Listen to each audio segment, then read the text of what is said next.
I made this little house a couple of years ago when we were studying midtones and reflected light, and I thought it would be useful to show it to you today since that's the subject. Very clever. So I have a light shining on this side. This is where the sun is coming from. Let's say early morning, the house is facing that direction. And so because this is the lightest light, it's going to have more of the local color, and down in here probably some of the washed out local color. Up in here probably a stronger local color. This is facing away from the sunlight, but more toward the sky. So depending on what the sky is like, if it's a blue sky, it's going to take on a bluer cast. If it's a warm sky like yellow, orange, or red, this will warm up the color of the roof tiles. But this is our magic zone. This is the midtone here. And let me show you what happens when you start using reflected light on a house or on different planes.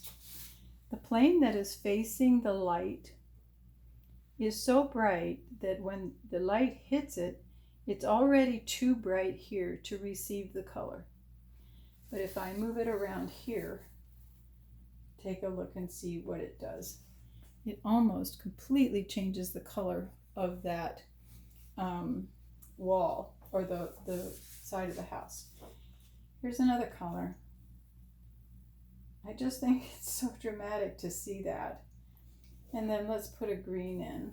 So this shows like what green grass would do to it. Now there is one other magic spot, and that is under here. And right under the eave is a place that, and under anything, under a horse belly, under anything where light is bouncing off the ground and onto an underside of anything, you can see what the color has changed underneath this little part right here. Let's see if we can get that color to change as well.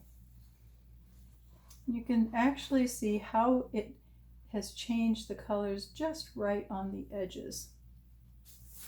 I just think that's marvelous. Now, on the cast shadow, you don't have as much opportunity really close to the house because it's very dark. But the cast shadow does dissipate toward the back.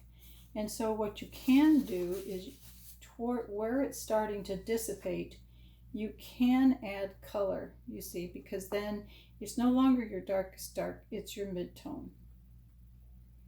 So let's move the house and do it a different way.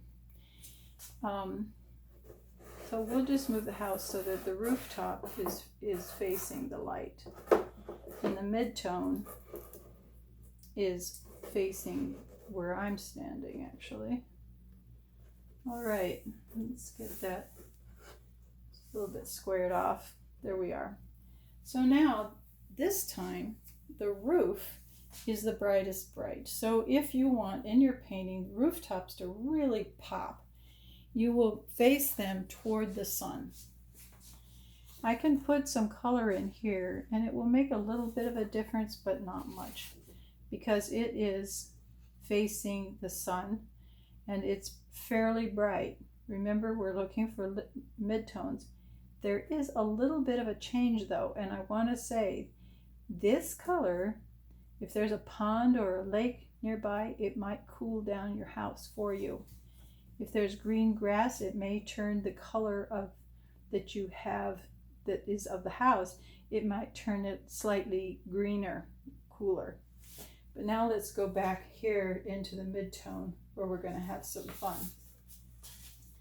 Again, watch that change. Isn't that so fun? And you can see under here, this is the underside again. I just want to show you that that underside is really a very opportune place to put color. You see that? See that happen? Isn't that fun? I'll do that again. Good. Well, I hope this helps. Certainly, I just think it's magic.